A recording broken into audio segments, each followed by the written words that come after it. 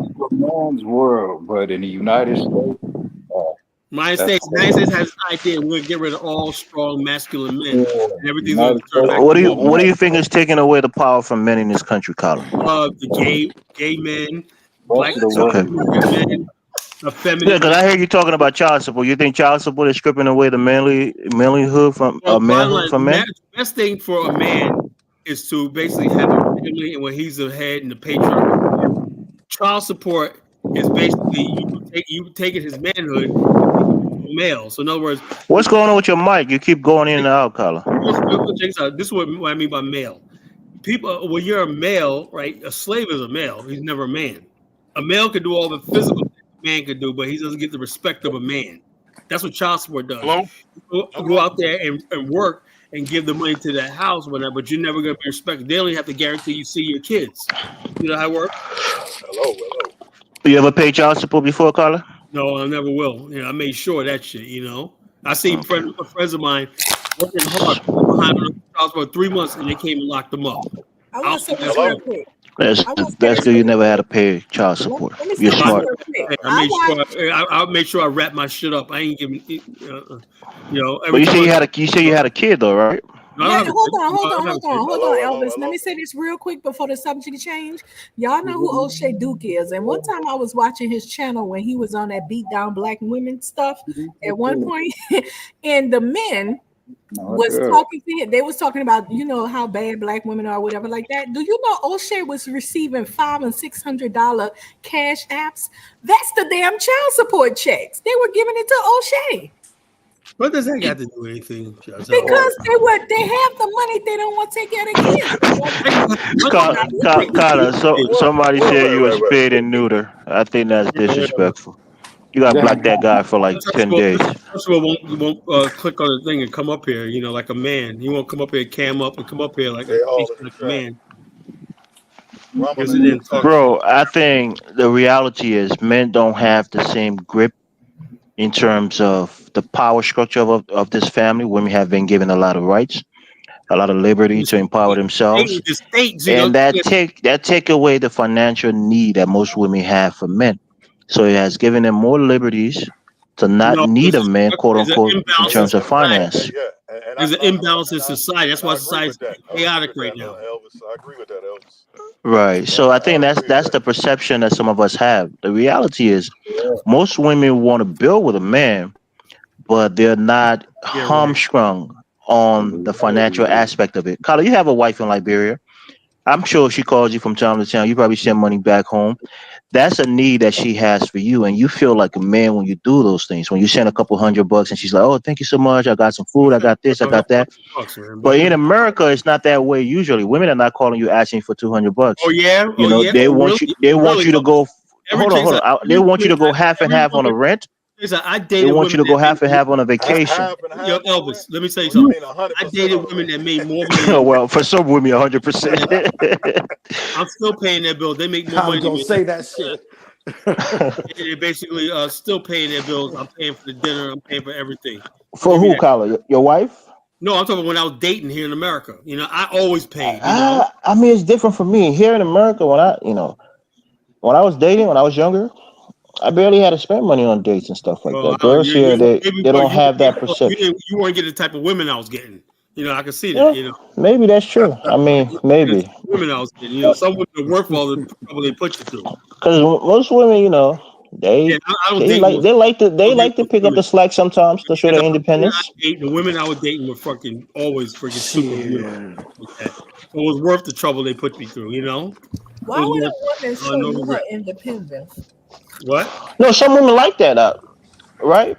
They like to say, okay, you know what? I got it tonight. If we're going to dinner, I'm going to pay for it.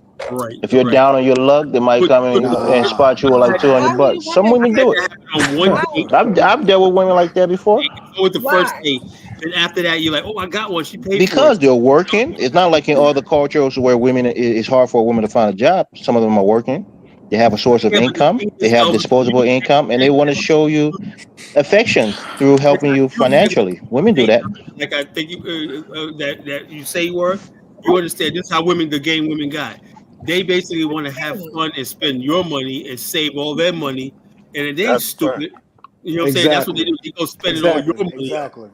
And So you gotta be wise to that though. If that's a woman who don't struggle with you, then you can't build with her. Yeah, that's on you. That's why you gotta start a foundation at the beginning. You ain't making money. Neither y'all making good money. Y'all come up with good money instead of you having money. You meeting her when you got a lot of money already.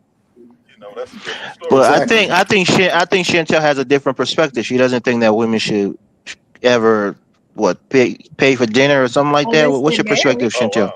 If they're married and they're making a living or whatever, they're doing something to make money, then they put it in a pot. They give it to their husband. They collect it with their husband. But if they're not married to this man, communal stuff, she wants if to be they're not married to this, hold on, let me say this. If they're not married to the man, then no, they shouldn't be paying for nothing. He has to earn her. Oh man, then you're saying that you're for sale then, right? No, we're not for sale. We're women, Elvis, and women. All through biblical days, you don't just get to give everything that quotes the Bible when it's put in the game. I don't do that. You're putting the price on your head, and that's not good. That's that's the olden days. So biblically, Elvis, did women earn men? Did men earn women? It was just giving a woman. Yeah, we pay men pay diaries during those days. If you're talking about a diary, that's different, right? I'm talking biblical. In the Bible, you didn't even have to pay a diary. You didn't have to pay nothing. You had to earn her. No, you're talking about like Rachel and who Joseph when he had to work for her for like 7 years. That's what you're talking about. This is what I'm saying. The way a family is structured, women is always under their father's care until they're married, right? That's the biblical way that is structured. Your so when a woman is not a patriarch, I can't make my point because people keep talking on top of me. Carla, let her finish your point, please. When a woman was given over, it was given over to a worthy. She was given over to a worthy man, not just a man who a bum, don't have nothing and nothing going on. No, that's not how it goes. Women are. But you know what a worthy man was that during those days? You got a couple of cows, maybe you got a little tin house. You got a little piece of land. That was a worthy man. That wasn't a man who was making 6 figures and had a master's degree. On for yourself where you can provide for her and your future children. But I'm saying compared to now, that threshold was very low. Now, what are you looking for? You're not looking for a man with a couple of cows and a piece of land. Nobody, no women is not out here looking for millionaires. Cut that out, y'all. But they got women out here taking care of me. How can you say that? I mean, you got a man who got to pay rent, who got to pay card note. What kind of money he got to take care of you full time? You got to think about that today. Women out here that's willing to take care of a man today. No, that's not what I said. I said willing to chip in. Willing to pay for a dinner here and there. Willing to help you if you're down on your luck. What's the purpose of having a man? If you gotta pay, a man is not only there to just pay for everything for you, Chantel. That's not what a man is for. Don't you understand that? Yeah, but like I said, she wants a male, not a man. Chantel. Hold on, let me say this, Chantel. Now if you grown already, you got your own bills. You meet a guy, you didn't tell me you want him to take care of all your bills. No, he's not my husband. But if he wants to take me out, if he wants to take it further, he has to pay for everything. Yeah, I mean, pay for what? Pay for what, Chantel? Going out, whatever we doing, he has to pay for everything. Chantel, pay for what?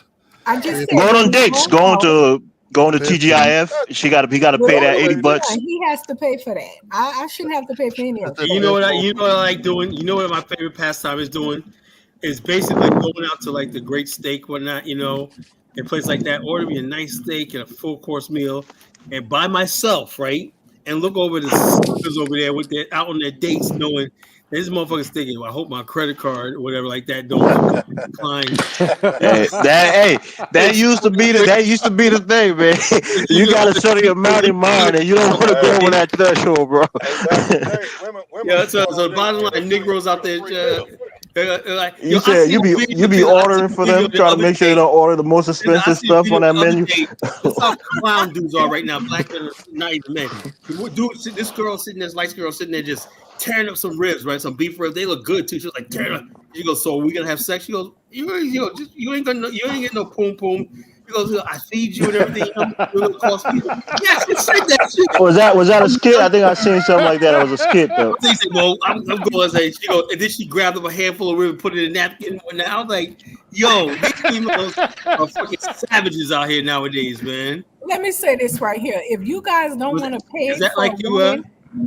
Okay, if you guys I am don't want not. to Yo, pay look, for, I am not paying for nobody's date. okay, so in that case, why you guys have the nerve and the audacity to seek getting in a woman's panties then? No, Chantel, let me say this, right? If you're talking about a date Baby, is I don't relatively mind paying, cheap. Chantel. I'm I talking don't about Right, mind courting, yeah. paying, baby. Elvis, Well, when not you just no say date. you shouldn't have to pay for Courting, anything, Elvis.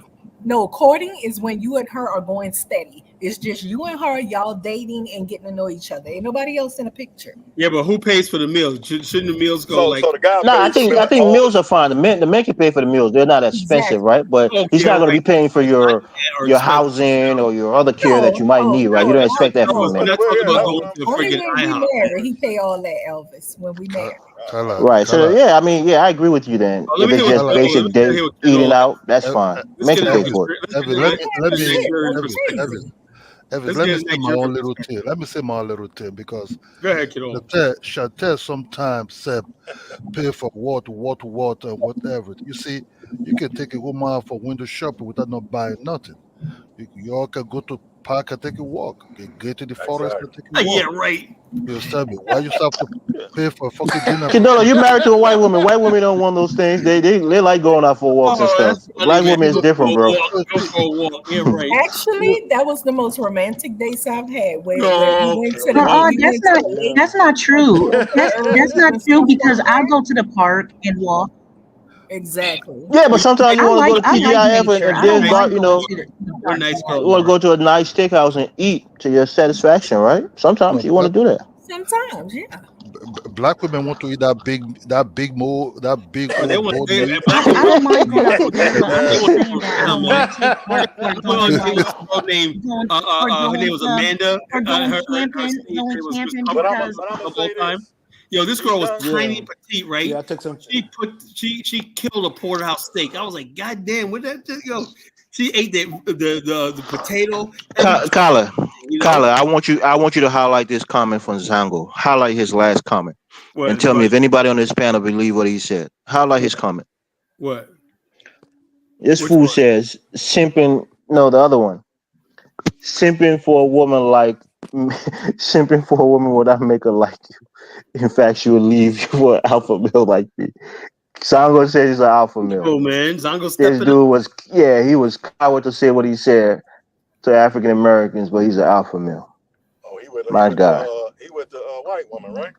Yeah, you got the white Oh, women who are easier than a white paper bag to get. Come on, man. Zango, come on the live, Zango. Come on. oh man. Well, It's I But cool. saw but bad like blood you know, between you and I don't Zongo. mind. What's up with that? Nah, we was cool. That's what I'm saying. But he's starting to attack me now, so I'm gonna get on his ass. Let him come on the live feed. Come on, Zango, join the page. This dude. Evis. I know, and So Yeah, but most Chantel, you black what like girls. going I on was walking saying that I trails? don't mind. What are you saying, Cadola? I say most black girls don't like going to whereby you can be making pancake together. So kind of like a restaurant whereby you make your own pancake together, your hold Oh, each other from the Cadola. back and start singing the music. What? You throw Oh the Lord. pancake on the pan together and look at it the way it rise up I and just everything. Oh I just Lord. had Cadola's in a sunken place, pancakes bro. 2 weeks ago, You know and I they could would. make them in my You're in a oven. sunken place, bro. That white woman Yo, got you in a especially in sunken America, place. like ain't nothing going on but the remember that You song live ain't in a nothing fairy tale going on. land. No. That is true. You see, you can take people and go, let's go and make pancake together. Go to a kind of You think restaurant. black women don't like to make pancakes with Oh their no men? no no no no no no no no no! They want you to bring that big old meal on that board Nah, and bro, they ain't gonna they make I no look made at pancakes on you no pancakes first date, 2 weeks bro. ago Not they on no look at first your face couple and dates. say, with the "Man, omelet. You gotta take them out, bro. You gotta take them Man, out. bye. They ain't doing all that. You gotta take Man. them out. What were you gonna say, Mary? Speak up, Mary. I want to hear what you got to say. Mary, what you got to say? Mari's a good girl. Mari, her name is Mari, not Mary. Mari's a good girl. Oh, Mara, my bad. Thank you. Mari, what you got to say? I want to hear what you got to say. Hello, all right. Um, Mari? Hey Mari, do you yes. think I'm gonna ask Mari because she has a Yeah, what you want? What were you Sierra saying? I Leone want to hear what you got to husband, say. whatever. Do you think this would you feel safer in a society controlled by men who are basically respect women, or would you cast your lot in a society where real men are emasculated, and they got everybody but strong alpha males running? So respecting women is not an alpha thing to do, Carla. Is that what you're saying? No, I say respecting women. We know to respect women, you know. No, but you said the first option was men who respect women. The second one is alpha males. Elvis, right? This is what I'm talking about, right? When you're a gentleman alpha male and you open the door for a woman, I could get my own goddamn door. Oh, wow. You know, hey, you need help pumping your gas, whatever like that? You really think that's how it goes, Carla? What? You think that's how it goes? You ever open the door and a woman tells you? I'm saying the fact that women think they could do everything a man could do because they always think there's an ulterior motive to when you're being nice to them, you know? Yeah, there's those feminist types, and then there are feminine women. I've encountered that. Well, the feminist types are winning. You know, they win. They poison. Look at the view. That's what they pushing. They poison the whole women population against men. Exactly. That's what this whole thing about Donald Trump is all about. You know, that's all it's about. Let's talk about black women. You think that's poisoning black women? It's America. It's women. Period. It's women. Period. Well, I'm sorry, but what was the question again? No, I'm saying that our society, you're young. Black America used to be run by strong black men. There was patriarchs, you know, whether it's a church pastor, the Nation of Islam. What do you mean strong? Because I think this connotation usually means men who beat their wives, who oppress their wives. You think that's strong? Black women were happiest back then in those days when they were taken care of. They had aunts, they had uncles and cousins and grandparents. Do alpha males beat their women? What? Do alpha males beat their wives or their girlfriends? Women, that's a lie. That was I just asked you a question. I didn't say you. I just asked you a question. No. Where you get this alpha male beating their wives from, bro? No, because Kyle's saying that doing, you know. That don't make sense. That's what I'm saying. Strong, what is a strong male? That's what I want to understand. What he's saying. An alpha male ain't got to beat his wife, though. Yeah, that's what I'm saying. What is the alpha male? Because he said that men who respect women, then he put it in the other category. What's the alpha male? That's the thing we'll talk about, right? Anybody who's an alpha male, they believe in patriarchy and stuff like that, somehow they convince women that we're the enemy and we're trying to do them in. No, it's no societies women thrive. You know, there's no societies women tend to thrive, and because they got the pick of the cream of the crop. They pick and choose. You know, and men are competing with each other. So what do you think constitutes the imprisonment of these alpha males going to jail, or were they beta males? Not everybody like this. The bottom line is you got some men, right, that's on top, right, who are threatened. Like I said, we have this thing in this country where the men that's on top run the world. It's like, as I watched this thing on St. Louis, why St. Louis died, right? They said, it was always a working industrial town, right? Because we used to have these in working like St. Louis and Pittsburgh and everything. You had a thriving community where men had good jobs, own homes, and women had everything they wanted, but working class men. When you take the men on top did not like that, that the working man had so much power. And the bottom line is the man on top wants the women for himself, right? So what they do is they cripple the working man, take the jobs away, let drugs flood into his community, like crime. So the working man is a beta male then? The working man is an alpha male when he has control of things. But one thing we didn't have control over is where the jobs are. We didn't tell them to take all the jobs. Ooh, I got something to say about this. And we didn't tell them to open China up and whatnot. We have a whole 2 generations now of men that don't have industrial jobs and everything to build new communities. 2 generations now. What do you got to say, baby? What you got to say, Chantel? Okay, so let's keep this real. Okay, so what happened was that, let me say this first. When it comes to men, they would rather deal with other men because they see women as the weaker link. So like when cops is called or anything happens at a household, when they show up, the first thing they used to ask me, where's the male of the house? Them motherfuckers don't want to talk to no woman. They want to talk to the other testosterone fellow that's running this household. And unfortunately, a lot of Black homes did not have males present. But hold on. So I made the point that men want to talk to other men. They don't want to deal with women or talk to women because they see them as a weaker link. Now, let's take it further back. This is what happened, why this all happened. Okay, so back in the days when Black men were coming up, white men did we fought for equality and affirmative action and all that. White men were willing to work with you guys.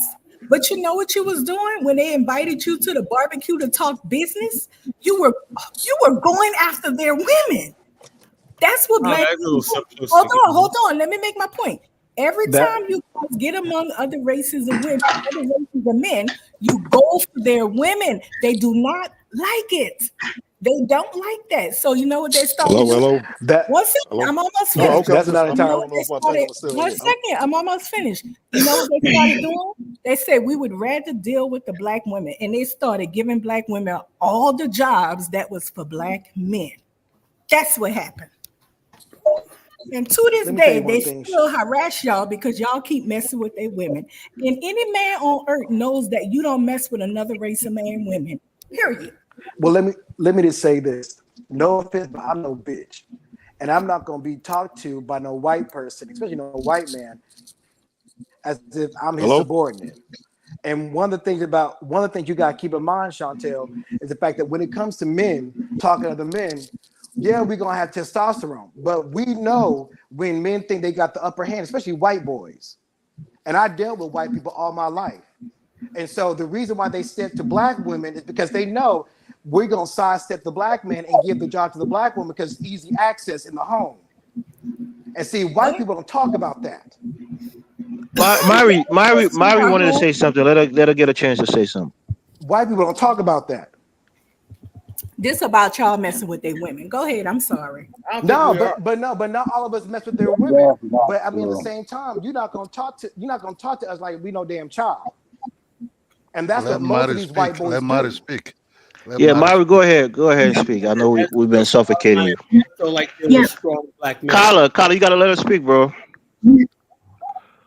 Yeah. So I kind of prefer like the household that our ancestors had back in the 50s and 40s because it seems like the two parent household was a lot more better.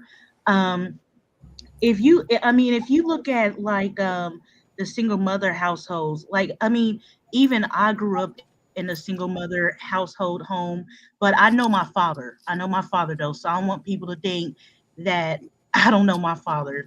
And I know my father is my real father because we did a paternity test. So I will even go that far. So I just want to say that. But I do know my father, and like I kind of have a relationship with him, but it's kind of, I don't know. But I still wish I could have grew up more in a 2-parent home because like I feel like it's a lot better, because there's some issues that I'm dealing with, that I don't have my father in my, like, since I did not grow up with my father, I feel like I'm dealing with some issues that I wish I didn't like have to deal with, I should say. But Mari, real quick, did you ever I feel ask like your my dad life why was he good. left? No, it wasn't. My dad didn't leave. See, a lot of people think that my father left. I don't want to talk about my mom and Personal. dad's situation because it's a bit different. My dad did not leave, and I don't want to talk about it because it's a sensitive topic for me. So Okay, I I don't want to got you. talk about No it. problem. But but I don't know. But I wish that it could have been different. And this is why I said I'm not going to be like the women in my mom and my family. I'm going to be different. I don't want to be a statistic because a lot of people, they always stereotype American black woman. And I said I'm going to be different. That's why I don't have any kids. I said I'm gonna wait until I get married till I have kids. I focused on my career. I'm a nurse. I make decent because like I don't want to end up being a single mother. Yeah, you don't be a So That's the smartest thing you like did. Good job. Smart moves. You did a smart move. yeah, so that's why I was like, but I wish I could have had a 2-parent home, but there's a lot of things with my dad that he has done wrong too. And there's a lot of things that my mom, she did wrong too. So, but I forgive my mom and my dad, but like I just know that I need to do something different because I don't want to be a statistic, So that's all I Right. really have to say. Kala, what do you think is contributing to the single family household in this country? The Girl, women they or the still men? leave even after you married it. I'll answer that question real good, right? First of all, right, back in the days, right, Black America is a victim of his own success in many ways. That's let me put it like this.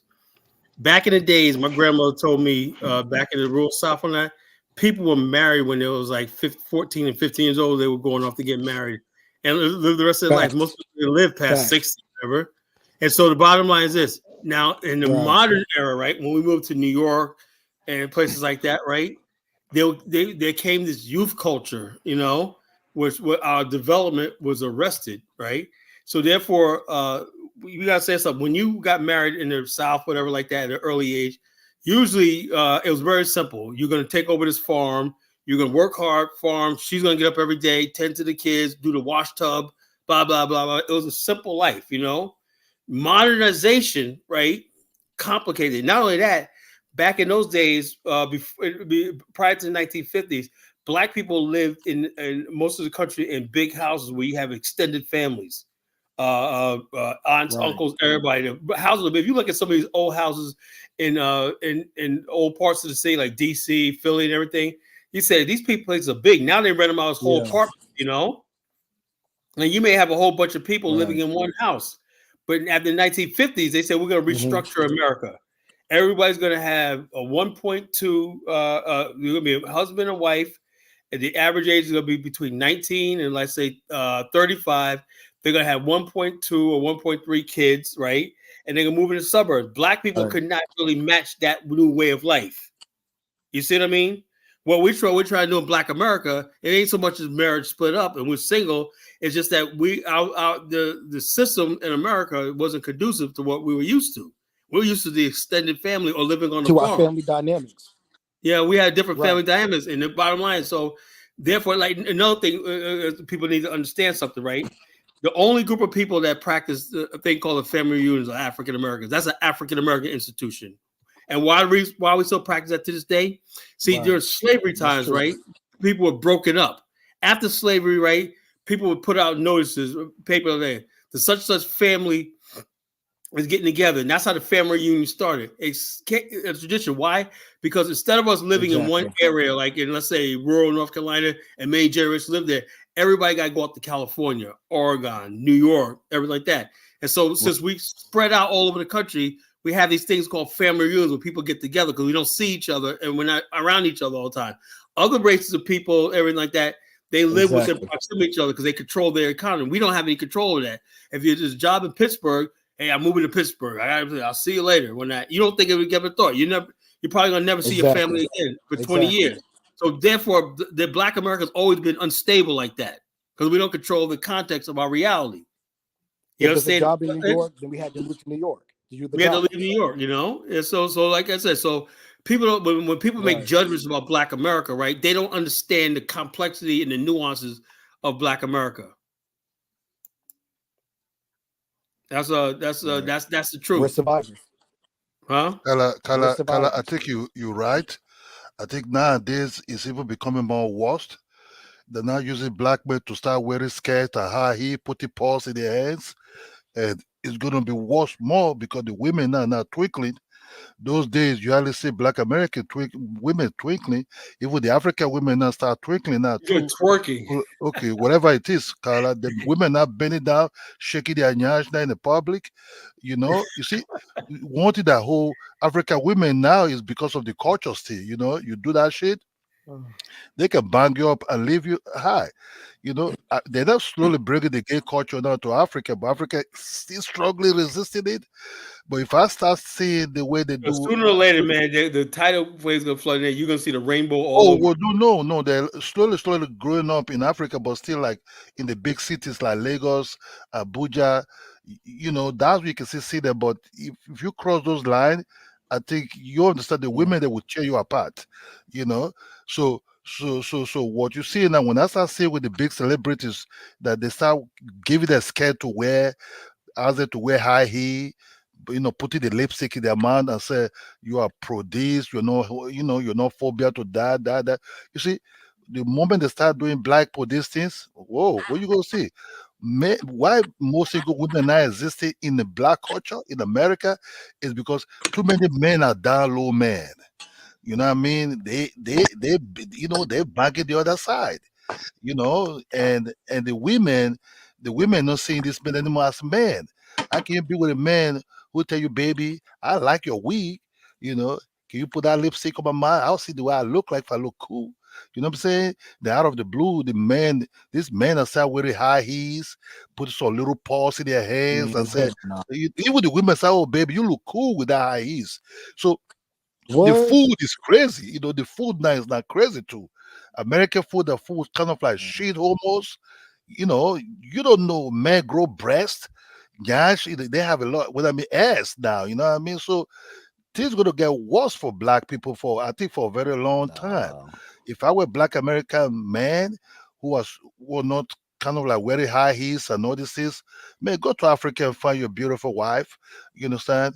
You don't need to start. Don't let these women who bend down and say, "Let's shake the tail feather" to be your wives. These are not wives. You know what I mean? Check what happened in Atlanta. Are you saying only black American women bend down and shake? Because it all comes from Africa. What are you saying? Hold on. Let me tell you something. That's where it originated. You see, when Kamala went to Atlanta, who did they brought out? They brought that lady. Well, I don't care. That's where originated from shake your that body people. down, and I said, "Go, It girl." originated from your people. What are you talking about? How low can you go? You know what I mean? How low Okay, can you you go? saying stuff. All right, Mystic Dime. It makes a new person on the panel. Mystic Dime, what's on your mind? You only see a white woman, you say, how low can you go? Well, go ahead, keep messing with their women, and they're gonna keep beating y'all ass. In the black circle, they ask these women, how low can you go? And these ladies are going down low. The white women be trying to learn it. They don't know how to do it, sir. They try to learn. They go get booty lifts and breast you do be twerking the Chantel. They be trying to learn how to do it, sir. You be twerking so? Sir, those women tries to learn. They stalk us to the point where they learn how to twerk. No, Chantel, no, white women don't go that road. They don't Sir, do that I'm road. not about to listen to you uplift white women. Cut it out. Them women wish they Chantel, had ass like us and shake dance like us. What is ass? You talk about ass. You don't eat the ass. That ass is gonna get boring later. Your wife is sitting down there staring at black asses twerk so she can learn how to twerk, sir. Stop it. Nobody's twinking. Let the black women don't twink anymore. Stop it. Don't let her make you think she got twerking. All right, folks. Let's move on. We ain't gonna get no place, Chantal. Okay, Mystic Dime, what's on your mind? Okay. Good afternoon. Well, good evening. Good night, everybody. I just wanted to come on real quick to say, I didn't mean to offend Marie when I made those comments in the chat. So I just wanted to make sure I'm clear on that. What I want to start seeing more out of women is accountability, in that we're not afraid to have the courageous conversations and being willing to look at those areas where we might have had challenging experiences with men and fatherhood and with our fathers. And I think that it's good in these spaces when we're trying to have conversations about the community and building, to not automatically inject so much emotionalism. That's part of the problem that we're having with the Black community now, especially in the area of men. This overreactive energy, this emotionalism is not conducive to constructive conversations. So I just wanted to make sure I said that. Oh, you said I'm emotional? Yeah. No, I'm not. That's just how I sound because I'm on a panel with men and I gotta force my conversation in there. They talk over me. I'm not being emotional. Emotional is not a feeling I'm about to display with a bunch of strangers. That would be ludicrous. You said strangers or strangers? No. I got apple in my mouth, strangers. I was referring more so about, when Marie was giving her story about her father. Oh, okay. I thought it was a beautiful story. She tells a thing. Look, let me tell you something, right? Marie has been the weirdest person here, because Marie and Dollar Bill, because I learned so much about their life, their background. And very rarely do people get on here and give their testimony. Then I can gauge where they're coming from. And social media is people get on social media and they take on a personality and a life and everything. What I try to do is tell people my faults. Like I told you how I Was that Mike talking earlier, or I was busy for a second? Kidola. Oh, that's Cadola. Anyway. So basically, Marie Shy is opening up about herself and everything. And I'm not going to judge her or whatever like that because it takes a lot for people to give us a piece of a glimpse into their life. She could be up here and be like, "Oh, my life was this, blah blah blah blah," but you could hear the emotion in her voice, and I think that's real. That means we're having real conversation. Too much of stuff is so fake, where everybody's just being something that they're not. Sometimes you gotta be like, laugh at yourself a little bit. Sometimes you gotta be, emotional or something like that. Just tell who you are. Even Chantel, Okay, Kala, let me tell you about myself, Kala. Be yourself. Kala, my father. I don't judge anybody here. Okay, Kala, my father had 4 wives, right? Yeah. My father had 4 wives. Yeah. I grew up in a big compound whereby women. My father is the head of the house, and he had 4 wives, and I have 32 children, right? My father has 32 children. 32 children? Yeah, 32. Wow, man. Inside that house, my father is the head of the family. You heard this song, Papa was a Rolling Stone? My father is the head of the family. So even with these women, we have different mothers, but we still love each other as brothers because of my dad. Who's that on the video? Who's that on the video? Is that Mystic Dime? Yeah. Okay, got somebody new. Chantel would like that situation. She talks about a polygamous relationship. Stop it, Carla. So Carla, she said that. Chantel don't want to be living in Edo. In Benny. But only married to Chantel probably like it. That's probably what Chantel needs, Only married to one woman, you know what I mean? I didn't marry 2 women, I didn't marry 3 women, even when I came out of a polygamous home, but I still resort to marry only one. So it doesn't mean if your background is a little bit rough or you grew up is kind of like, whereby men are like with a lot of wives like Jacob, at least you decide how your life want to turn out to be. You understand me? So I decided to turn my life into something else. So normally I would go for jollof rice. I said no, I don't go for jollof rice. I like that pasta with that white sauce with some bacon inside. You understand me? You gotta leave the bacon out, bro. You know what I mean? So you take shrimp, pasta with Alfredo sauce and shrimp. That's the best. No, he uplifting his white woman, honey. That's what he's doing right now. Hold on, Chantel. I go for pasta, with some salad inside, some broccoli in, some tomatoes in that shit, but I don't want to go for jollof rice like that. So you, as a black man, can choose. Bro, you're in a sunken place. We know that. As a black man, can choose if you want that soul food, or you just want the other side too. You understand me? You don't have to be with black soul food and start nagging your head out. We ain't mad at you, Cadola, baby. We ain't mad at you. Like Shante can talk sassy. You will argue with me here. I can talk white too. Yeah, you can. No, man, you cannot do that. You cannot do Carla, that. Zango is. I can't do it. Zango is stuck in the comment section. He's afraid to come on. Come on, Zango, let's talk. Don't be talking shit in the comments.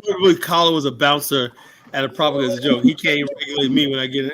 Okay. Yeah, he's a real bitter mill talking shit in the comments while hiding himself. Come on the show, man. One of those dudes I would have to choke out and drag out of the club. Anyway, I was with one of my boys I do club security with the other day, right? We had a party, a friend of ours down in North Carolina for a party. A backup party. He said, "Yeah, I remember we was talking about old times of the clubs, man. We got shot up and shit like that." I told you, right? Me and this guy went to wars together, right? Junior. He's like, Junior's a bodybuilder. He's like real built on that. But I was just teaching him some martial arts. We used to go out to train all the time. And he said, "Yeah, man, remember that one time that guy, man?" I said, "Yeah, I remember. I saw, I said, man, I saw him in the fucking the gym, and he recognized me. I said, oh shit, he fucked up." Can I say something? We're talking about I wasn't bouncing the club. Yeah. Let me take a real turn. Come on, here. baby, We're gonna get to the root of this conversation. Now, I'm gonna go back to what I said earlier. Affirmative action kicked in. Black people were given the opportunity to get educated, all that, have equal rights, all of those, not equal rights, but educated, get jobs and all. They couldn't discriminate. They had laws set in place to protect us from discrimination. Now they had a lot of black men expelling. Somebody need to mute. They had a lot of laws. I mean, a lot of protection for us so we can thrive. And we began to thrive. Our people was You talking thriving. Chantel? Yes. And our people was thriving. But here's the thing. I think interracial marriage kicked in the 60s or maybe the 50s or somewhere like that. You guys, white men, was over there minding their business, but you guys begin to mess with their women a lot. Hold on. Let me One second. Can I just finish it out? Can I finish it out? You guys started going for their women. And I don't think you guys understand when you go for another nations of men, women, that's a true like you that's something you just don't do because you wouldn't want white men coming in your community collecting. They've been doing it all the time. What are you talking about? No, they don't. Black women would not. Yes, they do. The difference is that the white women desire the black men. The black women didn't desire white men as much. Let me tell you how it is, right? Leave their women if alone. If a white man sees something like Lola Falana, Eartha Kitt, Jane Kennedy, she's on the menu. Did you say Eartha Kitt? You think Eartha Kitt was beautiful? I don't know if white men liked her, you know. That's when they dislike y'all. Yeah. So the bottom line is this: white men have been taking black women. Josephine Baker, they had her.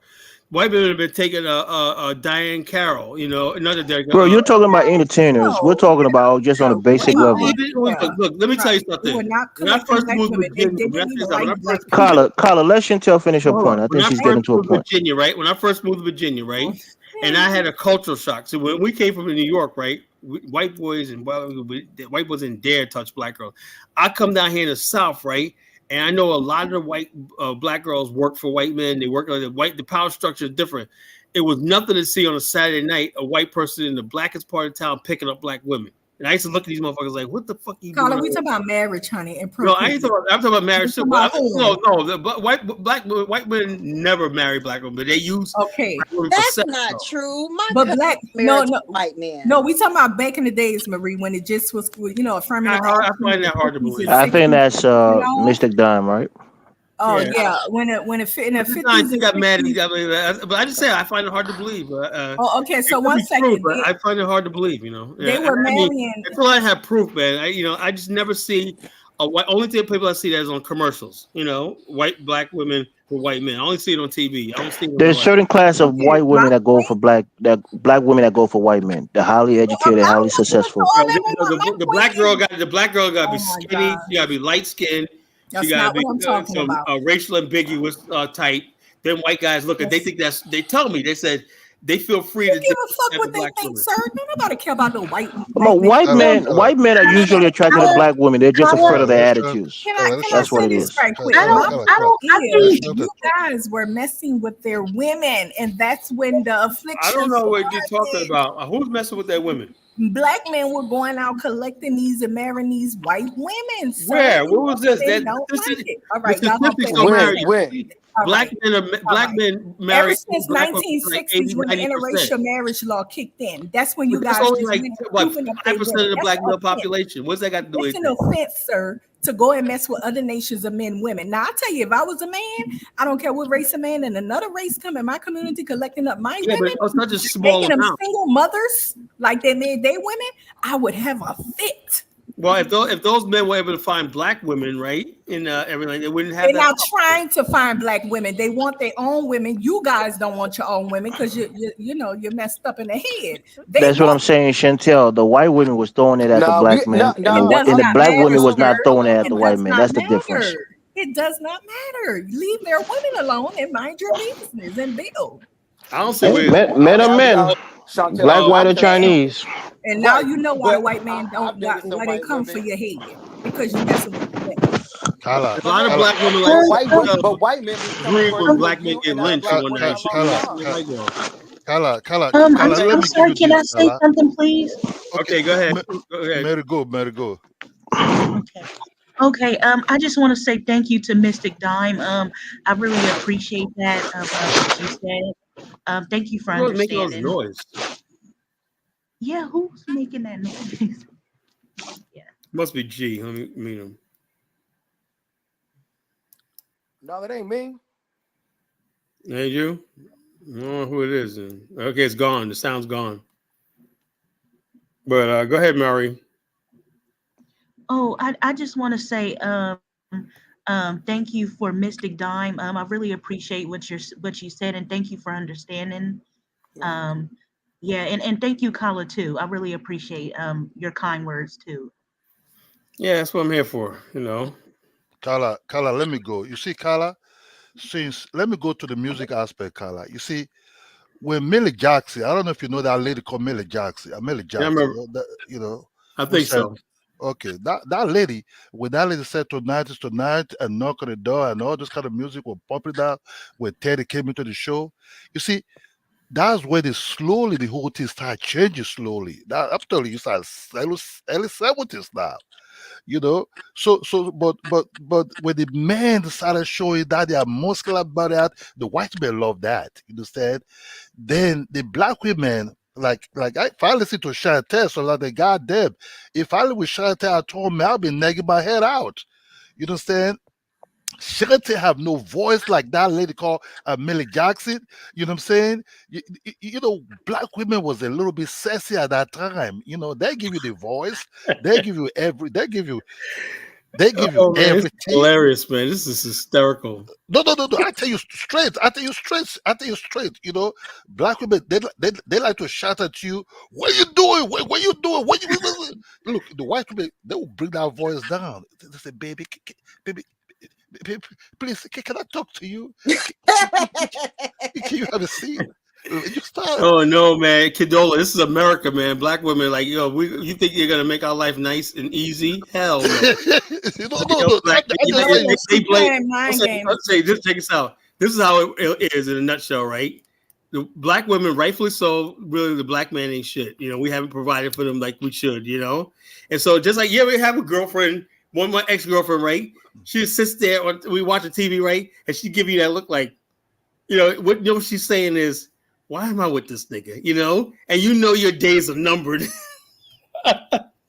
So basically, I go out the next week. Okay, I'm getting paid next week. Let me buy a new pair of Ralph Lauren's. That'll buy me some time.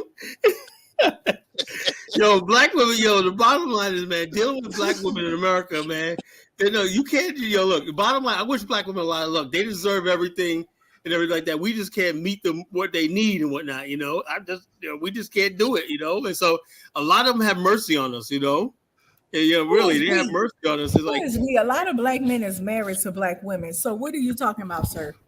No, there's a lot of single black women. Most black women never get married in their life. No, that's not true. It is, man. The newer generation, like 40% of black women that's are the ever newer generation, sir. People in my mother's age, yeah, that's your mother's generation. Married. That ain't 2024. You're talking about a newer generation that don't respect no marriage. They on some polygamy stuff, and the Bible warned us about that. The Bible said it will come a time when one woman, one man, 7 women will cling to one man. Polygamy. The Bible talks about that. We in that position. That don't mean the Bible said it was right. Chantel, are you in a polygamous relationship right now? No. She's waiting for Polite to get out of jail, right? It sounds like she's in favor of it. I heard it on the last show, which is surprising to me. That's a perfect situation, man. She want to be rather than you running around hide your credit, hide your credit score. Why not put the women together in one house and make it? I mean, why you keep saying that, Chantel? You think that's the best thing? Where we at now? Because that's more. You got more money, Elvis. Why would you go from 7 different houses spread around the country, losing out on money? Just bring. They all know about each other, and they okay with it. Well, why not? So you don't. So I'm guessing you don't mind being in a polygamous relationship. No, it's not for me, but I'm saying. Oh, it's not for you, but you. I have seen it excel. Yeah, she would be in that minute. She wait for Polite man to come out. Does it make sense, Elvis, for them to run around to 7 different households around the country, or it makes sense for them to just put all of them in one house? They all. It's part of the thrill. It's part of the the thrill that men like. They like to be sneaking out of one house into another house. It's all part of it. When you have them all together, they're gonna give you hell, and you're probably gonna leave the house and go find somebody else outside that give you a little peace. Elvis, my dad did it. My dad had 4 wives. So nothing bad about it. So Elvis, so Elvis, do you believe in side chicks then? Nah, no, I don't believe in all of that shit. I'm a one man. I'm a one woman kind of man. You took a while to say that. You took a while to say that. No, That's I mean funny. when I was younger, yeah, but I was dumb then. I was a kid, I had like 3 girls at the time. I got caught up a couple times. I mean, that's stupid shit you do when you're young. But since I got in my like mid-20s, I've been straight. I've been on the straight and narrow. He's not interested, Marie. He not interested in side chicks. Let me. Oh wow! Oh my gosh! You That gotta keep it See, I men, moving, don't, I Marie. don't think, that's what she was saying. I think she just men wanted to know. that need That's not what I was saying. the kind of No, men that need a harem that's not what I of was. women are weak men that have a weak sense of self, that have Right, low self-esteem, that think small of themselves, and they need women to feel better. right. Is that All Mystic of Dime those men. talking? So Yeah, why man. would you We need encourage you. I those need you men? on the Yeah, show I'm up. more, Yo, Mr. yo, Dunn. That's yo, Is so yo. is true. that Mystic Dime? She's dropping some gems right now, Carla. That's for you, Carla. She's What telling are you you. talking about? You look, I agree with her. I agree with her. If you can't basically discipline yourself to commit to one woman and everything, you got to have 20 women and everything like that. There's something wrong with you. Your self esteem. Yeah, it's usually something. That's why I tell these fools. You think if you submit yourself to one woman, you respect her, you love her, you guys are building something together, that supposedly make you a sim or They not just a respect player. the It's woman's time. stupid. Look, one thing you don't It's do. part of maturity. You realize that in your 20s or 30s, and that's the best route to go. That's The why it's best thing better to you get do, I'm gonna If tell you married. you in your something, man. I'll tell you 40s right and now. 50s and The doing that, worst thing you could do something as a wrong. man is Yeah. waste a woman's time, right? She's gonna give you 10 years of her life and whatnot, and Right. you just that's lower than a man, Once that Yeah. woman comes to see you like that, she shows you what you want to build with you, you keep her at all costs. I know sometimes it don't work out, but I know Carla, dudes is just basically like, Carla, okay. we But all but talking but about what why? women. But why? Jonathan, calling But Jonathan. why do Jonathan I? think Why polygamy is do? African Why? culture. All right. Everything gravitates on African culture when it's to their carnal desires or that's African and whatnot, everybody will use Africa as a And scapegoat. usually the men who have No. multiple wives are the wealthiest men in the community, not just the regular guy. That's That's the why I said that. difference. I said that. People who are super rich and they could provide whatever like that beyond anything for the women and whatnot. Then I Oh say, yeah, oh, and, Yeah, and the women you think cool a with it. guy yeah, man. you think a guy in a village that got nothing, you think he got 3 wives sitting there, they're probably starving No. looking at him Or the for average working food. man who can't even freaking pay for his own meal when I don't have to buy 3 wives and when that's ridiculous. You can't even handle one. Well, but Colin, but Colin, what my question is, why do some of us women stay with these men for 10 plus years Because they got set. and Hold up. and don't? Well, okay. Well, a women want to believe. See, you got to say something. Carla, don't answer that question. No, I no. mean, that's a woman's answer to Right. give, right? I tell you that Because that's a woman answer, not the man. I study Taoism, right? People don't ask me what religion. I'm not a religious person, but I study Taoism, right? And Zen Buddhism and Taoism. Yin and Yang is like this, right? A Yang energy is your positive forward energy. That's what everything, right? Your Yin energy is what your receptive are. In other words, basically, it's what's negative. It's what you recede to, what you born with, what you're burdened with, and stuff like that. Yang is Don't go where I think you're going with it, because women don't like that it's shit. how true women are our yang energy. We constantly, that's all we think about is sex and women. We can get 100. A man can try to go out there and get like 100 women if he could. King Solomon in the Bible, right? Now, and women, right? All the take for all the men to satisfy a woman, all it takes is one man to fill that little hole, that little void.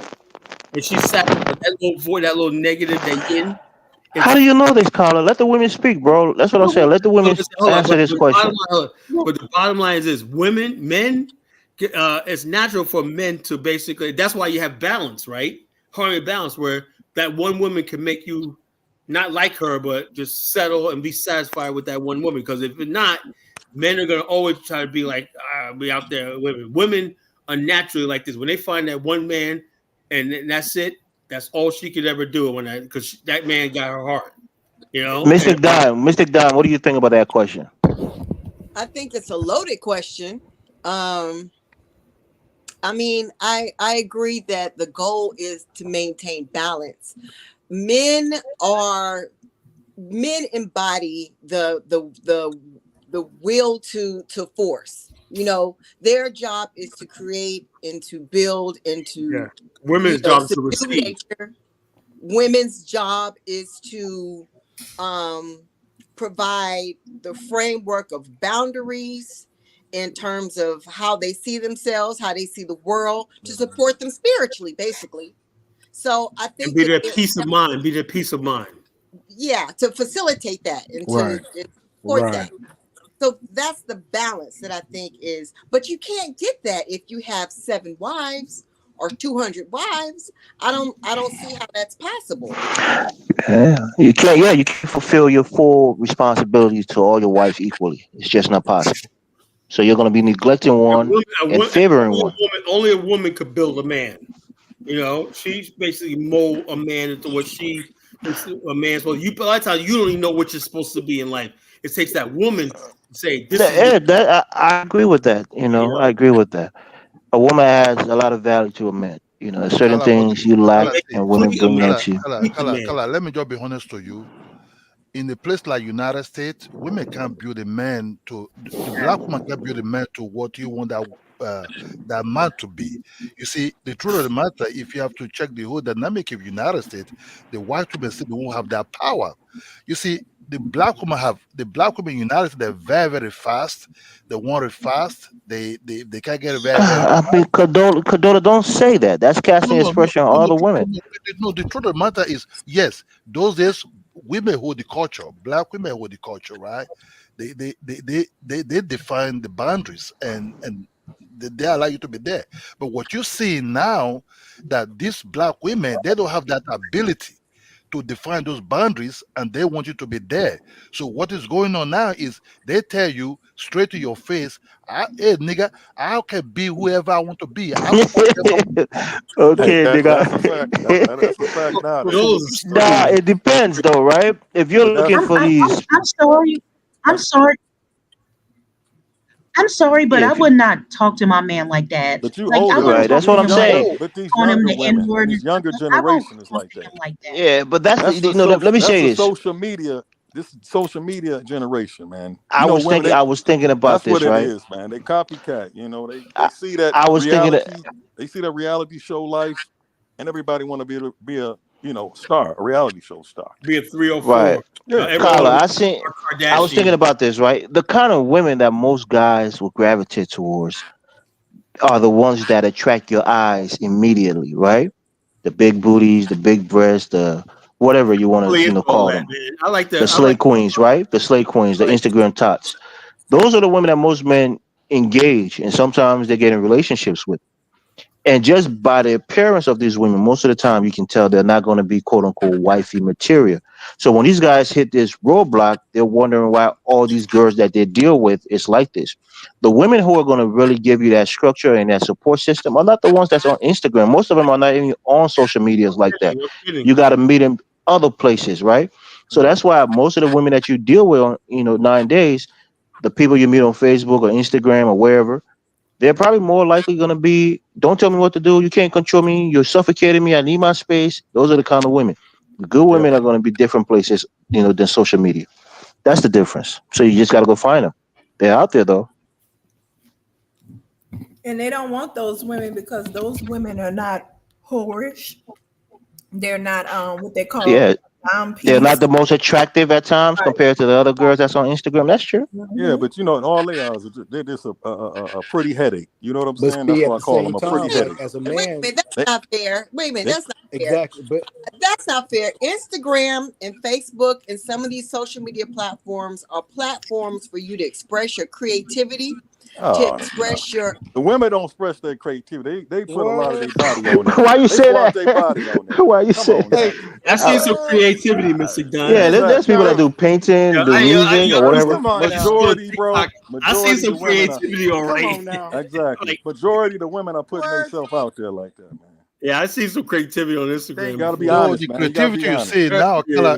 Kala, the creativity you see Come now on with now. most women now, let me use the black people as an example, is that they start wearing that tight pants, they walk around, they check their back if you check it their ass, Booty shots. they All bend on all there. the time to see Yeah, This you know guy, that. They put Condola. booty Now see come shots if on you on check on now. on, their on ass That Instagram, man. boy. Like what the hell? and really Oh man, Man. You can't if you respect don't check nobody their ass, doing that's that it. right there. it's That's a it. You can trap, see and you guys fall for it all the time. You You fall can't for it all respect the the woman time. doing Paying that. them. Who giving them all their money, y'all? Oh, I don't do that. I'm good. My girl good. Me and her No, good. maybe not But you, we but a make you lot of forget men something in depend. return, Me though, and her good. sometimes. So A lot of men and my depend woman fine. to She Yeah, fine as a you pie. got to say that 3 times just to let her know you're good. A good woman is somebody you can walk around Yeah. with or window shopping. A good woman Yeah. is somebody you can walk on the park with. A good woman is somebody can say, let me cook you a home meal. A good woman is not somebody who asks you, baby, do you see that Yeah, Louis right. Vuitton bag? You know those are not women you have to be with. A on the woman, bag. no, like Chantel talk about, let's go eat a whole bowl meal and before you know from a good bed or something like that. Hey, No, not every woman, not every good woman want to struggle, bro. Some of them want you to, to work harder. I mean, then that's just what it is. you can't build with such a women. You know, women look, you have Nah, to be very man. sometimes No, Elvis, women you can have to be very motivate you to be careful. more than what you're Elvis, you have to selling be very for careful. currently. Some of these artificial things you're seeing now with women, you know, that they can just make up themselves. You say, "Whoa, is that girl I saw last? Is that the same girl? You know, wear some of these eyelashes and blend the eyes I'm about to tell you like this, a Elvis. Barbie." No, If you you know, said most Elvis, social if you women. said a woman motivates you to make money, then you got an issue. Then, but if a No, woman no, got to that's not what motivate you to make that's some not what I money, said. I okay, said I'm about to say. what he's saying is that women don't like to be in mediocrity. They want something more. Elvis, So you have to get that ambition. Like most people work for their family. Their family is their main motivation. You know that, right? A man will Elvis, hold a take good job for time. 20 If years you to want, support their kids, to support his wife and family. So that motivation is You see, necessary for a man. When Elvis, you a know your nice family is depending on you, you got to keep a job, a steady job. You got to support her. You got to support your kids. Those are motivations that most men Yeah, have but when you it got to comes to have their that family. motivation already, brother. Going in a but relationship, you got to Elvis, the best already thing No, got to have that it pushes motivation. it. If you don't have kids or family or responsibility, and you don't think about certain things, certain decisions you make on a But you that depends buy on how things old because you you want are, to though. buy That it. depends You on how spend old money how you are, you want though. to spend it. But certain times you got to consider other people than yourself, especially if you have a family. Yeah, but So I'm the saying motivation is when you changes. going in there like that, that depends on how old you are. Kala, You know what I'm Kala, when I saying? was You're a growing young up, cat. You ain't gonna take it I serious. love one thing I exactly. love about the black family, when I check good time, you see that good time comedy, that good time is a perfect family home. You understand? Yeah, That It's a woman, caricature. one It's a thing caricature. was ain't nobody got that damn poor, man. They could have Man, gave that Jay-Z was a a job. setup, bro. They never got out the projects, They bro. know, That was yeah, they just That's could what have I'm given. programming, saying. It's a man. caricature of a Something family. It's always not happened real to life. kept them stuck in the projects, man. It was just It was a beautiful family, but they should have moved They're them. moving them up. Well, I think that's the They should Jeffersons, have right? But gave they their never mother yeah. moved them up. a good job. Come on, give us some hope, man. No, Hey, back then they wasn't doing that, it. man. The NFL player, Yeah. what was the sister dating the NFL guy? He got Yeah, hurt he and got lost injured his and home. whatever. They They were couldn't gonna catch a get out. break, man. Yeah. They could not catch a break, and that's what my parents say. Well, I asked, my aunt says that I like good time, but ain't nobody that goddamn poor. Say, come on, man. And that was some of the stereotype that was being perpetuated because if Cadola could see that and think that's a good It thing was a good. It was a when good that family show, was but poor as dirt. black people are very sensitive about a stereotype of being poor. In America. Yeah, it's the struggle we've been suffering for all these years and we still struggling. Nah, it's a lot Yeah, of wealthy that black was a but families. stereotype. Big Elvis, time, man. Elvis. When I mean, I'm not talking about the poor aspect of their life. I'm talking about the unity of the family. But Oh, that now was beautiful, man. But like, why the unity, and then they give the character a good job, and yeah, but what you see now, Elvis, most women don't want to know what is your whips. They want to ask you, is that you or you? Because you come out with you roll with a very heavy car. You know what I'm saying? So look, nobody, if somebody love you because you have a beautiful car or beautiful home, that's not really love. That's just I pampering. let me just give you You an know, example, right? When I got my car, I got to drive a decent car. I never once posted it on Facebook or anything, and everybody like, "Oh, bro, you got this whip and you're not posting it on." I'm like, bro, when you do that shit, you're setting yourself up. You're setting yourself up with the women that you don't really want. Because if you post that you're driving a Benz or a Beamer or fucking Range Rover, you're putting that there because you want it to be like honey, so the bees could come to you. And those bees that's coming, they're not coming because you're a great man, you got a great character. They're coming because they think you got money. So that's Oh, what the most people casino do. women. They flaunt their wealth, and women come for their wealth and they're not coming for your true self. So that's the trap that we set sometimes for ourselves. We buy all these flashy things because we think that's what women want. We attract the women that want those things, and if we don't have those things anymore, or if they demand more of those things and we can't give it to them and they leave us, then we say, "Oh, all women ain't shit." So don't lead with your wealth. I have a little sympathy for those type of guys. Those are the type of guys who invite women out to eat. So what we're gonna do now? What do you mean we're gonna do now? Am I gonna get some? Man, you never say it to a woman on a date. I don't give a the type of cats got low self-esteem, bro. They got to use their money to get a woman. You gotta use your money. That's never gonna work. I've ever seen in my life, man. You know, Right. You play it off, and that's what I'm telling you, Cadola. Don't worry about the whips. That's the thing that I learned in this country, right? Most women, I'll say most women, they don't care about your cars. They don't care about your money, bro. You bag women without having a bunch of shit. But in Africa, it's different, though, right, Carla? Maybe. Well, me personally, I never had to use wealth to get women, because I'm not saying you. I'm just saying women care about what you got more so in Africa than America. Not my wife, but in Africa, things are different. Like you go to Liberia, right? If you have a nice car and you come from the States and whatnot, you can have women all over you. Why? Because you could change their life. You could change. That's what I'm telling you. That's the difference. Here, women are more empowered. They don't need you to change their life. They have a decent life. Yeah, it's like this. In America, it's acceptable for women to be sick. So you remember women, no offense for women, right? You got your clock, your biological clock is ticking, right? Every day. Don't start that shit. I don't like hearing that shit, but it's the truth, though. Women like this. And I hope all you women out there find the one you love and everything like that. I wish you all black women. That's why I'm so passionate about black women, because I know y'all on the time thing. Here, black men, we got the rest of our life to. So if you don't like a man, come on. If you don't like a man, whatever like that, you are in the right to say, get the hell out of here, get the stepping, boom, boom, boom, because you only got to tell you can't waste time with men. Men, we just have to suck it up and keep moving, because we got time on our hands. Colin, somebody gonna push back. They're coming for you right now. There goes Chantel. I know people don't like hearing that shit, but let her talk though. Let the women talk. Can't be 50 years old talking about I'm a right. That's Chantel right Colin, let the women speak. They got their opinions. Men become impotent, Carla. They cannot satisfy the target, reach the there target. You go, Chantel, get them. Yeah, but that's what you get Viagra for. You can't even get it up, Carla. Carla. I was just gonna say that. Once they hit 50, Viagra is a trap, bro. You got Viagra. Don't use the African roots and shit. That Viagra stuff will get you. Have a baby at 50 in her 50s. It's not recommended, Chantel. I won't recommend you having your babies in your 50s. There's a higher chance that baby will have some, but still, some kind of syndrome. It's possible, but a man cannot even get it up at 50. Oh no, damn, Chantel. Yeah, you gotta find yourself an African stud. Hard. You need to get a brother. You gotta get a brother or either one, right? I'm not trying to throw you in the bus. You don't want to 50 years old. You don't want to hear this, like 6 years old, and they be like, you got 3 legs there, man. 50 years old. Colin taking those shots personally, Chantel. I'll tell you that now. I'm gonna say this, Carla, again, so everybody can hear. When a man clocks time, you go to Africa, you got plenty of time because dudes be 80 years old bowling, man. Come on. When he clocks them 50s, he's semi-hard. He cannot reach the target. He can't do anything. Yeah. Hey, she know their anatomy. She know their anatomy. Nothing else. Semi-hard. You need to rely on vitamins and all kind of roots and come on. Not yet. No, you come on. But Chantel, it's a lot of cats out here 60 with young chicks 30 having babies. Though. You gotta be honest. Thank you. Yeah, when you 60 and over, you gotta let the women do all the work now. That's why. Jackson, but they still having babies though. Jesse Jackson had a love child at the age of 62. Check this out. Al Cappuccino just had a baby at 80. Those are wealthy men. They probably have younger women, Carla. You know that. No, they go to the doctor and the doctor. And the women probably did most of the work. No, they go to the doctors and the doctors help them do that. Yeah, Chantel, just understand this is a man's world. It's built for us. Come on, just give it up. Let it go.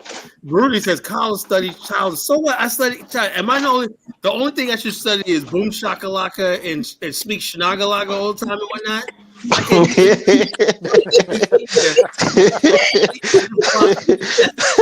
No, I don't know why that shit always make me laugh. Language and whatnot, and worry about what I'm studying. Why don't you guys come up with a philosophy in Africa that I can study? You don't have to. tried, I tried with y'all people, man, but damn. Snagger locker. But Snagger doing nothing, Mickey, do you have the experience of dealing with of knowing anything about an older man and him being so strong in his 60s? What's that noise? No,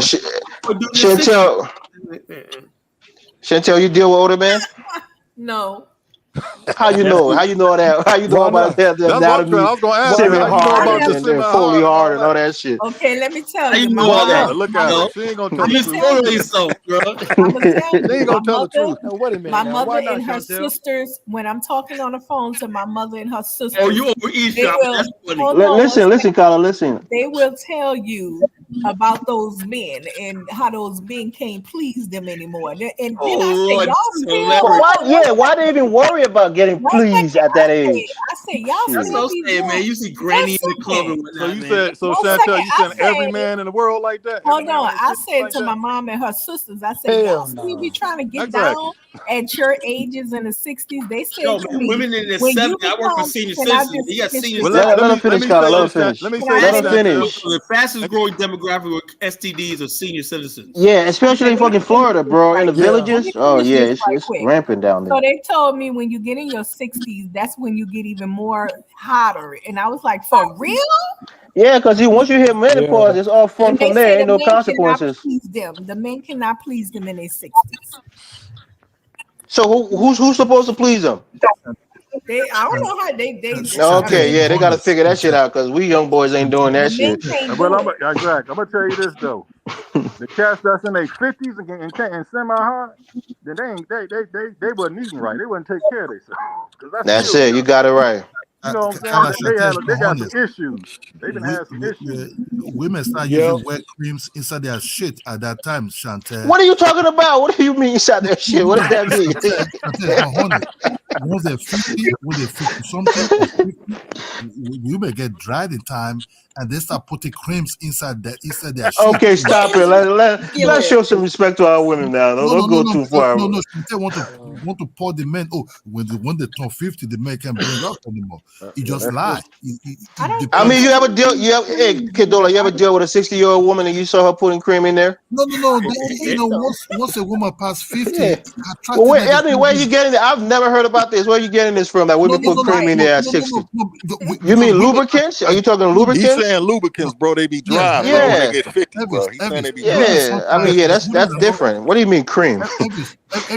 Women are more honest because women can simply go to the bathroom and start using these things and pretend to you like, oh man, I'm still down there.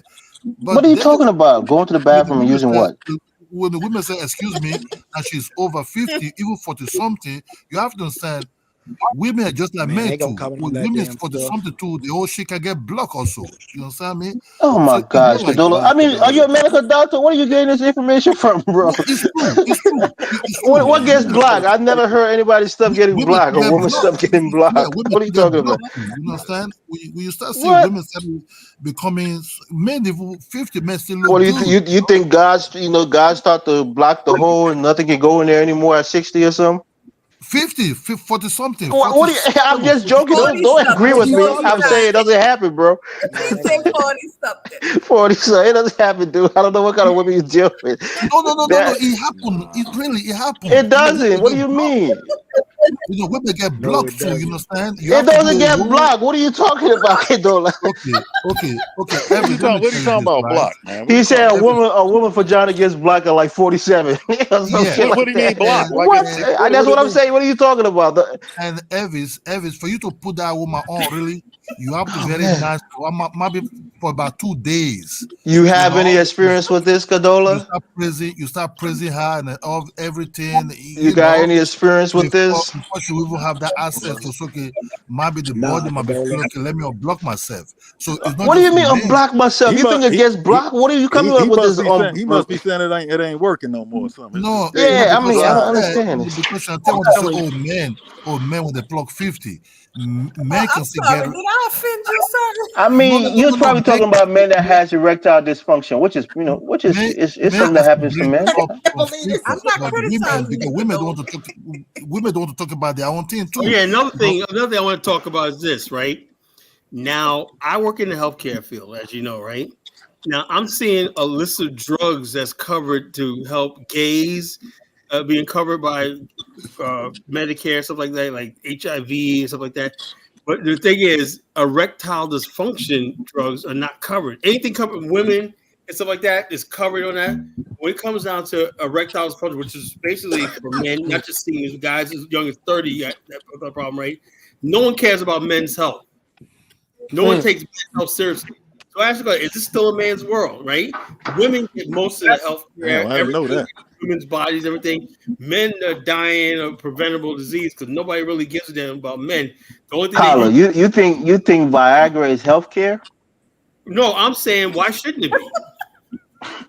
Why should it be? Because it's not classified as healthcare. If you don't take Viagra, you'll be alive. If you take it, you'll still probably be alive. It's called something being medically necessary. And the bottom line is, so you're gonna tell me they could talk about giving people gender, changing somebody's gender as medically necessary? Like you can change somebody's gender, right? That's covered. We're talking about men and women, right? You're talking about women get all the health care, men are neglected when it comes to Viagra. Kamala Harris wants to be able to give men, government taxpayer funded Medicaid, Medicare to have gender, what do they call it? Gender, you know? And then, but the bottom line, something like Viagra can easily be subsidized by part of your healthcare plan, whether it's the ACA plans or the Part D Medicare covered plans or whatnot. But it's not. You know, I said that right. You know, who decides what's covered? Why not? Why not? It should be. It should be. Yeah, it should be. Right. I mean, I think these guys are speaking for future use. Because what do you think, Carla? You're in that insurance field, right? Why do you think it doesn't qualify for it? And they got to spend hundreds of dollars for a friggin'. He's saying because Kamala's in office, bro. He's saying that they passing all that. That's why. They're passing it. They want everybody to be gay, Carla. What? They want. No, I'm saying the fact that why is we've normalized sex change, right? But something like Viagra that helps heterosexual men out. No. I'm asking, do they want everybody to be gay? I don't want everybody. They want those who want to be sex change to do that. You know, I don't think anybody should be able to change. But Carla, Viagra is not a prescription, right? No, you can prescribe it. You can just go to you can go to Walgreens and get them, right? You can order it, but you have a doctor. No, you have to get a prescription for Viagra. You got non-prescription Viagra, like generic one that's not as good. Viagra, you got to get a doctor's okay. Because I read something, I think it was talking about even Africa. There are guys in their 20s and 30s that's using Viagra and it's giving them some kind of health issues. Yeah, but that's crazy. You can't be doing that. When I was over there, they use it. But for real though, that shit, you got to get a prescription for it. I never knew that. You got to go to Africa. You know, Liberia, they don't give a fuck. You pull out the money, man. No, I'm saying here. Obviously, I've never bought it, but I'm saying you have to get a prescription. You can't just go to Walgreens and pick it up. You talk about the generic and the main type of. The main, you have generic. You don't need a prescription. So the real one, you got to get a prescription for it. Yes, yeah. Also, when oh wow, I never knew that. Why would a young person need that? Because it has nothing to do with age. But the young fellas wild using that. It doesn't have nothing to do with age. Young dudes are doing it's erectile. It helps with erectile dysfunction, right? Yeah, the young. So if a young guy has erectile dysfunction, maybe he needs it. But I think the doctors will tell you, speak against it because but the young fellas not healthy for your heart, bro. You know they don't use it for that. They use it to go all day. You know that they don't use it. They're having more sex. Yeah, they use it the wrong way, bro. Use it the wrong way. Okay, not to just get it up, but to just last longer. Okay, I have a question for you. Do you think that a gay representative will eventually reach the White House, like president maybe? This is what I'm talking about, right? Everybody wants to see a woman there, a gay there. What's the point of all that? You know, would somebody feel better about themselves? I think you'll have a Latino. Probably an Asian before you see a gay person in that spot. That ain't gonna help. White House. What would that do? That's gonna be tough. Well, they're a population. That's why I'm asking, because they are a community now. Population. So who? Everybody. So dog you had a couple of people who were. One of them is for sure gay. Pete Buttigieg, and most people thought Tim Scott was gay, but you had to come up with makeshift girlfriend to say he wasn't gay.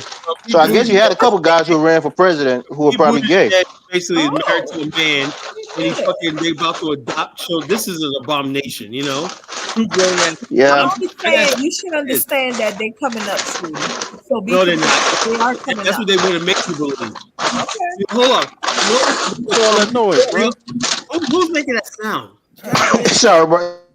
Man, Hey, that's my bad, bro. I'm getting some cereal real quick. My bad. Damn, Elvis. My bad, bro. I forgot to be. What the fuck you eating cereal this late, man? Hey, check us out. If you guys might not know they're gay, but they gonna be bottom line definitely is gay this. people who This is the bottom line. There's plenty of gay politicians, but they don't come out like with that. Identity politics, right? What they want to do is this, right? Gays feel like straight, like they said. Somebody came out with an article a couple of years ago said straight black men are the white people of the black community. What's that mean? That means that they hate masculinity. We're in their way. In other words, basically, they don't want to earn the fact that... Bro, like 95% of black men are straight. I know that, but I'm saying... what? You just came up with a statistic real fast. Huh? Check this out. That's true. I mean, 90. I'm just guessing, like 95. I don't know. I don't know the percentage. In every demographic, you're going to have like maybe less than 5% who are homosexual. Elvis, it's like that everywhere. Elvis, here's the problem I'm talking about here is this, right? Everybody feel like now it's my turn. Okay, come on. I know there's women capable of being president. I work, my sister as my boss in our business, right? She's great. I respect women, business people a lot. There are women capable. Tulsi Gabbard, I vote for her. Kamala's not it. You know, Kamala's not it. You know, she's an airhead. She's not it. Hillary was not it. The bottom line is women are capable of running the country and being president, but we have a system of picking people based on popularity, not based on what they do, their policies, or what they could do. And everything, and then people say Pete Buttigieg, that guy's a freaking moron. You know? No, he's not. He's one of the smartest person I ever served in government. Say that, Elvis. You know, I say that the guy went to Oxford. You know what Oxford is? I listen to people like, because of him, the transportation department is fucked up right now. You know, because they're putting people up there that aren't qualified. I'm scared to fly right now. You know, I mean, Carla, you're talking crazy. No, I'm not talking crazy. There's a guy from Louisiana, right? I think he's a senator, Kennedy. He's smart as hell, but he acts so dumb. He went to I think Cambridge. These guys who went to some of the best schools in the world. They're very smart. I'm stupid too. And the bottom line is this: people who just Carla, transportation secretary, and whatnot. We've had backups in the supply chain, shipping. Carla, stop! Don't do that, bro. When you go into politics, you start losing your mind. We had COVID when the entire world was shut down and the shipping lanes was plugged, and now you're saying it's his fault? Come on, man. Blame it on COVID. Okay, you know. I'm a Democrat. I'm going to kick for the Democrats all the time. So you know that. Bottom line is, Kamala is not about the window. She seems a little bit like she ain't gonna win. She ain't got a chance. You know. Weak, sweetie. Well, I don't know. After that speech that Trump gave during the debate, they eating dogs and they eating cats. They eating pets. You know the American people. At the end of the day, that's what the ABC moderator. I didn't even know she was an AKA too. Oh man, come on, bro. Well, they ain't no come on nothing, bro. So you think Trump won the debate? I'm sure that AKA they didn't make him say they're eating dogs and cats and shit. She didn't make him say that. The problem with Trump is he never, even when his first administration, where he failed at is he brought a lot of people on that were no good and whatnot. And then they backstab and do something. Yeah, he got a fire. Get rid of him whatnot. He don't know how to vet people. He's too trusting of people. Exactly. You know. Stop it. Well, I'm gonna just let y'all know the elites come from sororities and fraternities. Okay. Yeah, but the bottom line, that AKA, exactly. that was like a mulatto. Blue veins. I don't care what's her race. She's a member, a lifelong member. And the bottom line is they was taking anybody that looked non-black in that fraternity. No, it don't matter race, but when you have that's not true, Carla. Sororities are important in not just sorority, but fraternities are important in college, bro. If you want to be well connected, you got to get into a good fraternity. These people basically don't give a shit about Black America. No, where you been at? You know? Wait a minute. Time out. Wait. These people don't give a shit about Black America. They hate Black America. Hold on, I think we got an AKA. I'm very tired of Black people advancing this dangerous, stupid ass narrative in the community right now about AKAs being connected to the boule. Okay, I am an AKA. Oh, sorry. I will tell you firsthand that there are no illicit boule activities going on. Are you sure? I'm positive. It's starting to show. The insecurity is pouring from your pores right now at this point. It's obvious. This insecurity that Black men have with Black women that are part of these Black sororities, that are educated Black women. Figure it out, fellas. You look crazy. You look crazy. I have no problem. Look, like I said, I have no problem with that. But then, according to history, why is she according to history, all the successful people in this country and abroad, they are connected to sororities and fraternities. Oh, really? All of them. Every last single was Michelle Obama connected to that? You got Kamala. George Bush was part of Skull and Bones from Yale. That's a fraternity. Yeah, John Kerry, they were in there too. What sorority was Michelle Obama part of? I don't know. She wasn't. She didn't go to a historically Black college, but I'm sure they had sororities at Harvard. This is one of the top colleges in the world. She was they got a few of them get through college, but for the majority of people that's running this country, and Michelle Obama was not even she wasn't an elite in the government. She was married to Obama. She wasn't working in government when Obama was elected. Educated women in the world. She did have connection. She had connection, but she wasn't like a senator or CEO of a Fortune 500 company. They didn't like Obama, They didn't like her. That's why he chose her, because she had a lot of connections. She had connections, and I've said that before, but I'm saying like sororities, AKAs didn't accept people like Michelle Obama. The boule is something else, though. Except Oprah, because she was overweight, but Oprah blew up big time. They didn't like Oprah because she's too Black, Well, she was overweight. Carla. First to admit that our sorority does not have the best history and track record in this area. However, for where we are today as AKA. Okay, yeah, right. Those days are pretty much behind us. Say the dumbest thing. Spells AKA. But see, I think somebody is putting some code in the comment section. Claims to be Black, but she's not Black. Bro, I said, who claims I don't know. Kamala Harris claims to be Black. Oh, she's Black because of election time, right? If her daddy Black, I'm gonna say she's Black, bro. She's not half Black. She has no Black in her, bro. She's not African American. Her daddy has Black Jamaican blood. We don't care. She has no Black in her, whatever. Like she's not one. All right. Say she ain't Black. Say okay. I agree with you. Say she ain't Black. She's an Indian. I'm still gonna vote for the Indian lady. Okay, that's it, man. I mean, this whole, we voted for a white dude. You guys voted for the whites who enslaved you in this country, right? Who? And you still try to bring something about race. White. The white man knows he's white. Because the Black woman know what she is too. Boy, what does she look like to you? She look like she Indian to you? She look like a regular Indian guy on a. Did you vote for Biden, bro? Who, me? Yeah. He voted for Biden. For sure. I'm a Democrat through and through, bro. He white too, so. That's what I'm saying. It's not about race. It's about ideology. Right. The point here is we're Democrats. We're going to support the Democratic Party. That's the point. So was in the party. It don't matter about the policy. It's about the policies, bro. Once that person espouses to push that policy forward, we're going to support them. Man, woman, Black or white. Kamala's policy. I understand that, but when you got a person that can be honest with themselves in the public of who they are, with their racial bro, you're trying to judge her based on what you think your qualification of Black is, right? What is her daddy? What is her father qualified as? This is what Elvis said. We shouldn't judge her on based on what she said. She said, absolutely, I would ban fracking on day one. That's what she said. Now we shouldn't judge her on what she said. Are you crazy, Elvis? She said she'd ban fracking. Thank you. I'm in favor of that too, honestly. That's the Democratic, that's the progressive point of view. I have a question. Listen, yeah, 1 second. Let me answer this. Look, fracking is dangerous to the environment. Okay, then why don't come out and say that then? Because it's politically immature to say it. She's a politician. She's not coming out here to be a pope, to be honest on everything. She's going to spin certain things. We know they bring the question up. Yeah, she says she's in favor of it now because she realized in places like Pennsylvania, it's very important to them, and that's she's a liar. But you know how that look. You know how that look to the masses, bro. When she said, I know how it looks, but it's politics, bro. If you look at politicians, Yeah, if you look at politicians as people who are supposed to be honest, then you yourself are being naive. The reality is, there was a No, time you're in this not being country where naive, coal, but people who were coal politicians miners, and right? when they get caught up on People their who were coal bullshit, miners were that's the advocating for problem. coal. Say that again.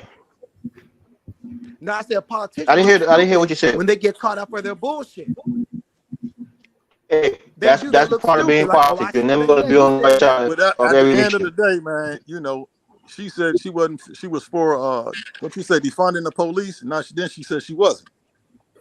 And she helped with the Thank you. riots. Yeah, I mean, if you're a Republican or you support Trump, Trump has a lot of those things too. He said he wanted No. We more talking about now, time bro. for No, the no, abortion. we talking about right now on the debate. No, We ain't we're talking talking about about right right now. now too. Yeah, This just we happened a talking about couple right weeks now. ago. Not all that Trump other said shit. he was in favor of abortion. You Now want to he go says back he's to not what in Trump favor of said, it. bro? I'm asking you about her, not Trump. No, Her. you can't. I mean, Thank we're you. talking, right? We're talking politics. We can bro. talk about Trump. We can talk about Kamala. No, bro. All Nothing wrong right, with that. fellas, ladies and You gentlemen, losing I'm this, going brother. to bed. I'm gonna leave the stream up. Y'all can talk all night, whatever. Anybody else want to come on? I got one more spot. You know it's gonna probably fall off, right? No, stay up there. It stays up there. If I just end the stream and not clock leave the studio, it stays on. Why you keep ending the stream? You got to get somebody else to control, man. We just started shit. I'll do that when if I have a daytime show. If I start doing daytime shows, I'll do that. You in the stream, it's gonna end. Period. Yeah, it's gonna Yeah, end, bro. once you end the stream, it's nothing. It's just gonna be like five people talking to each other. That's not what we're here for. We want to talk to the audience. In the back chat, right? And you guys still be talking. No, the people on YouTube don't hear us. They don't hear nothing. Hey, I know that. But I'm saying, but you guys can talk to each other. Well, yeah, it's cool. I like, we don't just want to talk to people. Okay, anybody else want to come on? I'm just tired. I had a long day today, folks. You know, I'm gonna start. We got tomorrow night. I'll be back on tomorrow night. I'm on the West Coast. It's 9 o'clock out here for me. So. Yeah, I know it's late over here. I know it's like 12 o'clock out there, right? One night, I can get some. Yeah, I mean, I'm in the Midwest. It's really living over here. So what you call? So I guess it's 12 o'clock to you, Tyler. I will be back. I will be back on tomorrow night. And, you working tomorrow, Tyler? Huh? Are you working tomorrow? Well, I'm doing certifications, right? And the one I usually have off on Saturdays, but I failed my test today, so I got to do it. Wait till tomorrow and do it again. Carla, when you get in your 60s, you need to go to. You have I'm not. to. I'm not in my 60s, girl. You're in your 70s. How about that? She said when you get into your 60s. She didn't say you was in your 60s. No, what you call? Chantel just realized that she's really in her 60s. She ain't 45. That's Go to bed, Carla. How about the men go live like that? You can't do it if you wanted to, Carla. I understand. Chantel lives in the my mom senior lives in their 60s. Where you at, Carla? Down south? I think you down south, right? No, you're in Virginia, right? You're in Virginia, right, Carla? In Virginia. Oh yeah, you're on the Eastern time, so it's 12 o'clock out there. I just want to say real quick. I'm just tired, man. I'm tired of talking. Stream, I'll be back tomorrow night. Right. It's like this, you know. Right. She's trying to say something. Let her say what you got to say. Chantel, order some yogurt from the main kitchen and you know. You'll be all right. I can stay up till 3-2 in the morning. I can. I was doing 6-hour shows, but I ain't getting paid. Now, if I was getting super chats, you want to be monetized. I told you, Carla. Like a couple years time. PayPal up there. So if people want me to start staying on, when not, man, freaking, you guys show some love. Anyway, but by the way, I'm in the stream. You guys stay on, talk all you want. I'm going to bed. You know. Man, Carl, stop it, man.